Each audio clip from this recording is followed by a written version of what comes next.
नमस्कार। अक्षय तृतीया। आज के वीडियो में अक्षय तृतीया पर वीडियो है। आप मेरे वीडियो को लाइक कीजिए, सब्सक्राइब कीजिए और शेयर कीजिए। अक्षय तृतीया 2024 शुक्रवार 10 मई 2024 को है और तृतीया तिथि की जो प्रारंभ है वो 10 मई 2024 को सुबह 4:17 पर शुरू होगी और तृतीया तिथि की समाप्ति 11 मई 2024 को रात्रि के 2:50 पर होगी। आज के दिन से उत्तराखंड में 4 धाम यात्रा भी शुरू हो जाएगी और यमुनोत्री, गंगोत्री, बद्रीनाथ और केदारनाथ की यात्रा भी शुरू हो जाएगी। और आज के दिन महाभारत का युद्ध भी इसी दिन समाप्त हुआ था और द्वापर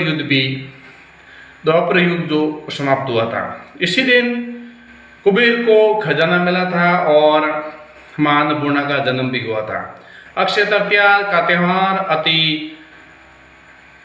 अखी या अखातीज के नाम से जाना जाता है और यह त्यौहार हिंदुओं एवं जैनियों का शुभ त्यौहार है।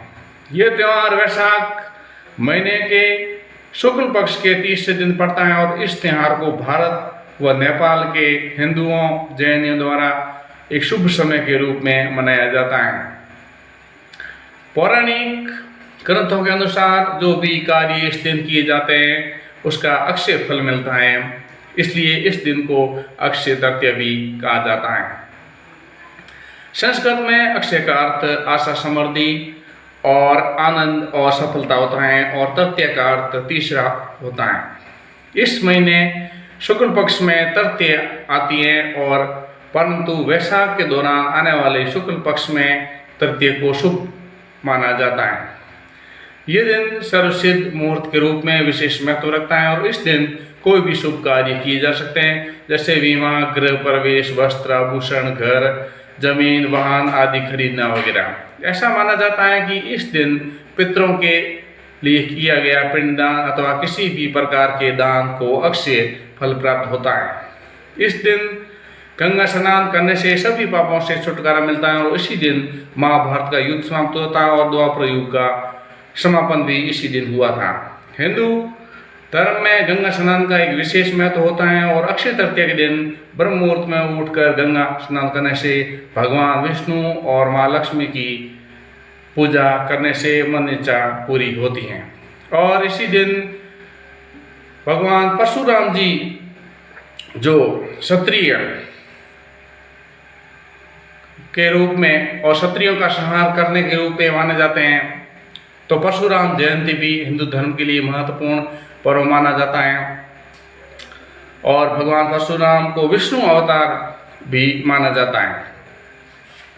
अक्षय तृतीया के दिन सोना खरीदने का शुभ मुहूर्त जैसा भी सोना खरीद सकते हैं और सोना हमेशा भारतीय संस्कृति में धन और समृद्धि का प्रतीक माना जाता रहा है, इसलिए अक्षय तृतीया का इसकी खरीदारी करना अत्यंत शुभ माना जाता है। कहा जाता है कि इस दिन घर में सोना लाने से हमेशा संपन्नता बनी रहती है।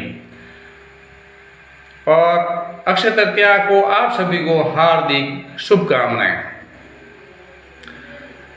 परशुराम जयंती भगवान परशुराम प्रगटे दिवस के रूप में भी मनाई जाती है और पुराणों में वर्णन मिलता है कि भगवान परशुराम श्री विष्णु के छठे अवतार थे और श्री हरि में उनका अवतार पृथ्वी के पापी राजाओं का विनाश करने के लिए लिया था। इस प्रकार भगवान विष्णु के अवतार की उपासना करने के लिए परशुराम जयंती मनाई जाती है। आपको बता दें कि भगवान परशुराम को राम जय में राम भार्गव वीर राम के नाम से भी जाना जाता है और भगवान परशुराम विष्णु अवतार के रूप में जिन्हें न्याय का देवता भी कहा जाता है। और ऐसी मान्यता है कि भगवान परशुराम 7 चिरंजीवियों में से एक थे, इसलिए वे आज भी जीवित हैं।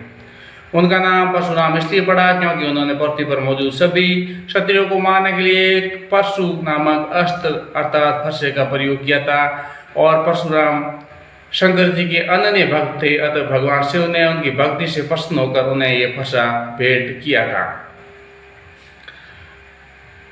भगवान परशुराम हरि के एकमात्र ऐसे अवतार थे जो राम और कृष्ण दोनों के साथ सह अस्तित्व में थे और महाभारत और रामायण दोनों में भगवान परशुराम के अवतार का उल्लेख मिलता है। शास्त्रों के अनुसार परशुराम का नाम 2 शब्दों में मिलकर बना है।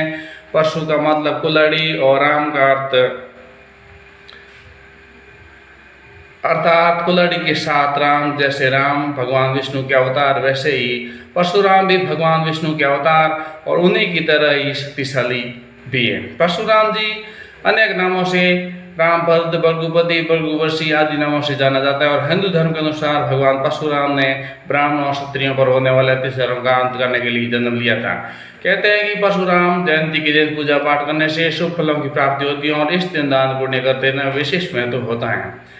मान्यता है कि जिन लोगों को संतान नहीं होती है उन लोगों के लिए ये व्रत फलदायी होता है। साथ ही भक्तों को भगवान परशुराम के साथ विष्णु जी का आशीर्वाद भी मिलता है।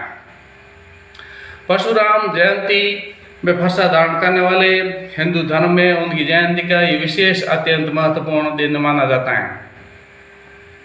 पुराणों के अनुसार ऐसा माना जाता है कि परशुराम अभी भी धरती पर मौजूद है और दक्षिण भारत में उडुपी के समीप पवित्र स्थान पजागा में भगवान परशुराम का प्रमुख मंदिर है, जहाँ जाकर श्रद्धालु उनके दर्शन कर सकते हैं। इसके अलावा भारत के पश्चिम तट पर परशुराम जी को समर्पित कई ऐसे मंदिर हैं जहाँ जाकर भक्त उनकी आराधना कर सकते हैं और आशीर्वाद ले सकते हैं। इस दिन गंगा नदी में स्नान करने से विशेष महत्व और परंतु जिन लोगों को गंगा स्नान करने में भगवान परशुराम के मंदिर जाना संभव न हो, पानी में ही गंगा जल मिलाकर स्नान करते हैं और किसी प्रकार विष्णु मंदिर में जाकर भगवान परशुराम की सुमिरन कर सकते हैं। परशुराम ने अपने माता पिता का वध भी किया था। तो क्यों किया था?